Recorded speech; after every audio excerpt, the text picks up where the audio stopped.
یہ آج کا جو پاکستان ہے، آج کے جو لوگوں کا مائنڈ سیٹ ہے، یہ ایک ڈس انٹیگریٹڈ سوسائٹی ہے. یہ سوسائٹی کا کوئی کٹ نہیں ہے، کوئی رستہ نہیں ہے، کوئی سوچ نہیں ہے. ایک جنرلی جس دور سے میں ٹائم دیکھا ہے نا، میں نے 70 سال پاکستان کے دیکھے ہیں. اس میں یہی دیکھا کہ جب پاکستان بنا ہے، ہر ایک آدمی وکھرا وکھرا ہو گیا تھا. گروپ پاکستان بننے سے پہلے 46 میں، وہ بھی مجھے یاد ہے، میں ایف اے میں پڑھتا تھا تو، اور چھوٹا بھی تھا، سب کچھ تھا. تو ایک موومنٹ تھا انڈیا کی فریڈم کے لیے نا، اور اس میں بہت سے لوگ جیل بھی گئے، بہت سی میٹنگ بھی ہوئی، میں بھی اس میں شریک ہوا. مجھے یاد ہے ایک میٹنگ تھی لکھنؤ میں، جواہر لال نہرو بول رہے تھے. Was a very good speaker, اور بھرا ہوا تھا پارک، بہت بڑا پارک تھا، کھچا کھچ بھرا ہوا تھا. اور وہ مائکرو فون پر بات کر رہے تھے فریڈم کی، اور انگریزوں سے کہ وہ آزادی کی بات کر رہے تھے. تو ابھی انگریزوں کی حکومت تھی، تو پولیس بھی تھی وہاں، اور ماؤنٹیڈ پولیس بھی تھی. ماؤنٹیڈ کا مطلب جو گھوڑوں پر ہوتے ہیں وہ بھی تھے. اور ایک سٹیج پر مجمع جو تھا وہ بہت ہی جذباتی ہو گیا، اور وہ انگریزوں کے خلاف وائلنٹ ہو رہے تھے. تو انگریز ایس پی تھا، اس نے آرڈر دیا چارج. میں بھی وہاں کھڑا تھا.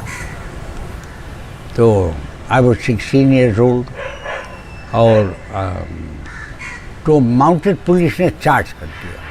وہ چارج کیا انہوں نے، وہ جو پلیٹ فارم تھا، وہ اسٹیج جہاں سے جواہر لال بول رہے تھے. اور جب گھوڑے ہوئے تو لوگ ذرا ہٹتے گئے، اور وہ اسٹیج تک پہنچ گئے.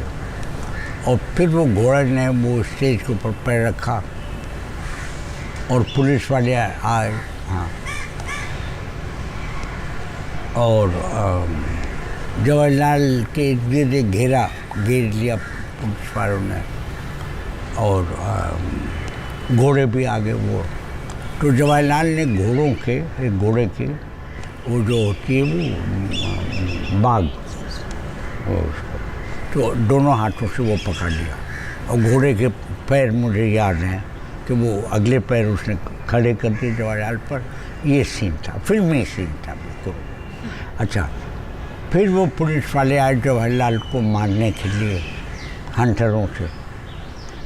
تو 5-6 لوگ تھے، وہ کانگریس کے ورکر جو تھے، اس میں سے 2 میرے جانے والے بھی تھے، رشتے دار تھے.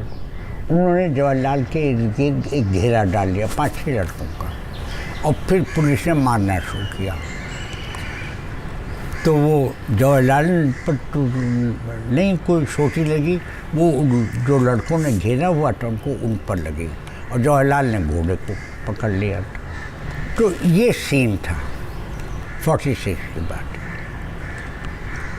تو اس بات سے میں کہہ یہ رہا ہوں کہ ایک کنٹری وائڈ ایک موومنٹ تھا، کنٹری وائڈ ایک نیشنل موومنٹ تھا. مسلمان بھی شریک تھے، ہندو بھی شریک تھے. ایک لہر تھی. وہ نارمل لائف جو تھی انگریزوں کے زمانے میں وہ ختم ہو گئی، وہ ٹوٹ گئی تھی. And it has been replaced. Movement کی میں بات کرتا ہوں، گروپ کی بات کرتا ہوں. Well I am telling you about what کہ اس کی پریکٹیکل شکل کیا ہوتی ہے. جب بھی وقت بدلتا ہے ایک ورق پلٹتا ہے تو وہ ایسے انگلی سے نہیں ورق پلٹتا ہے. وقت کی کتاب کا جب ایک ورق پلٹتا ہے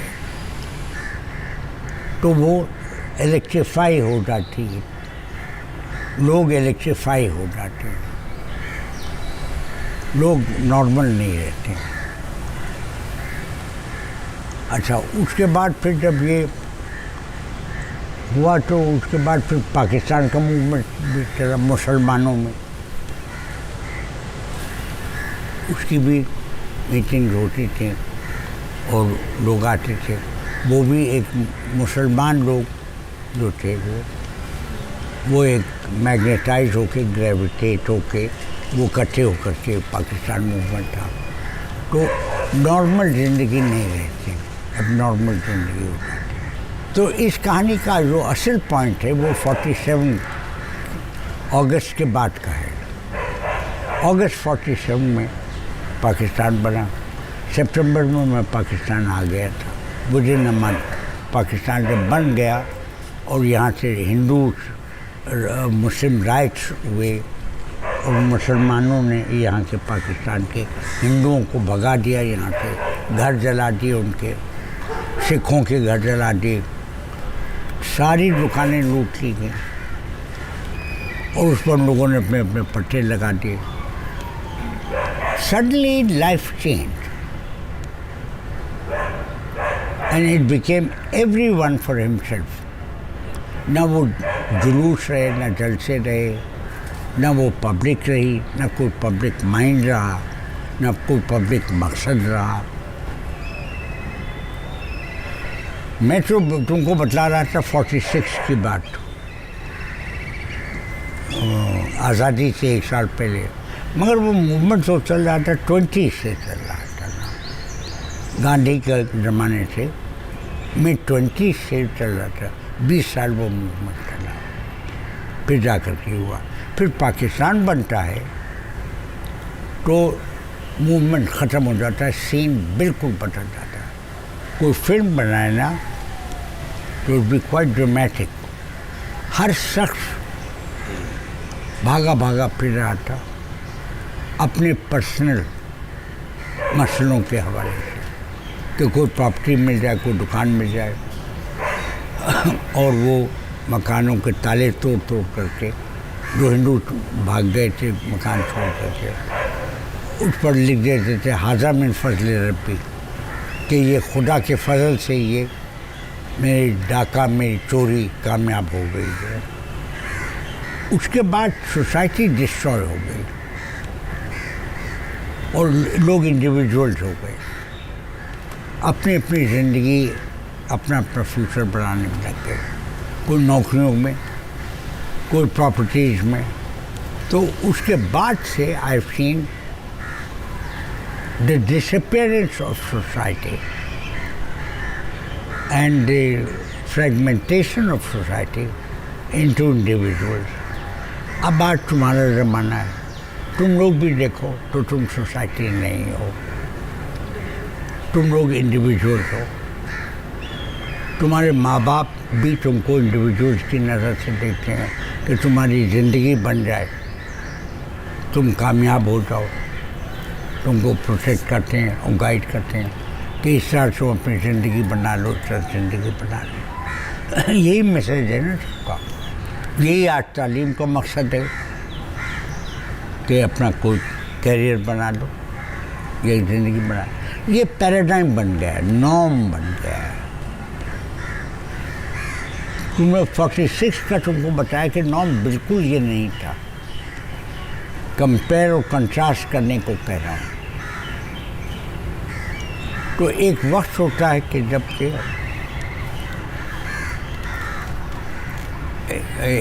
لوگ as a whole, as a people, as a nation, as a society,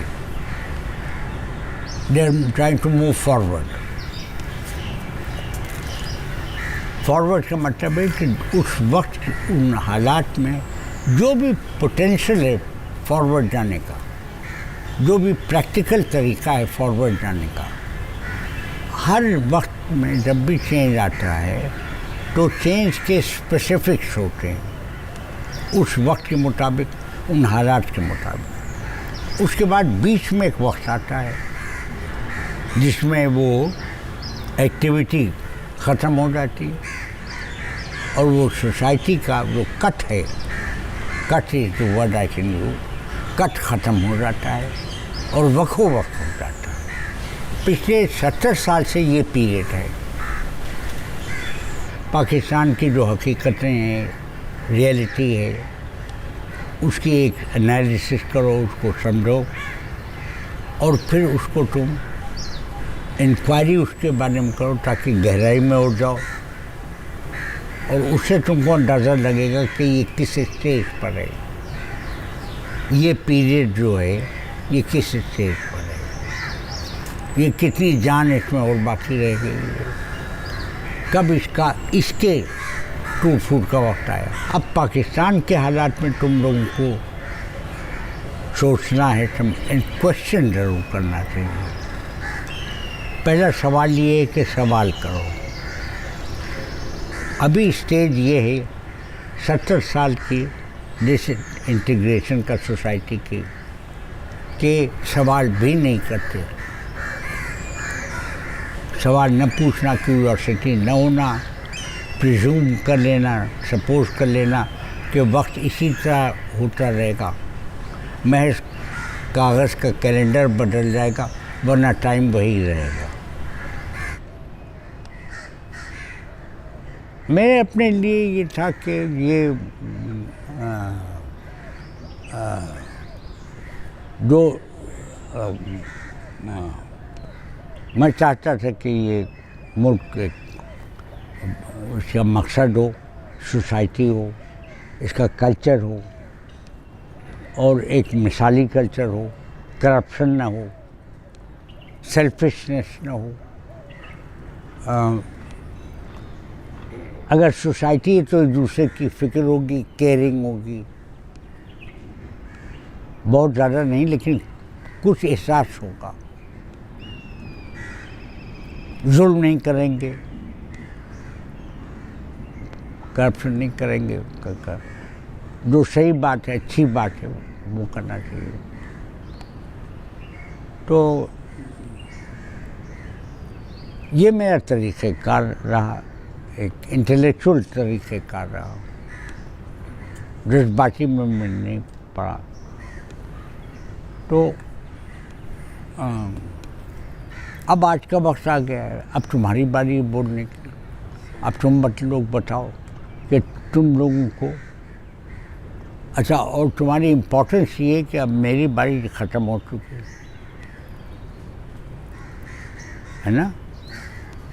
مجھے احساس ہے کہ اب میں 90 کے پینڈے میں آ رہا ہوں، 89 ایئر میں ہوں.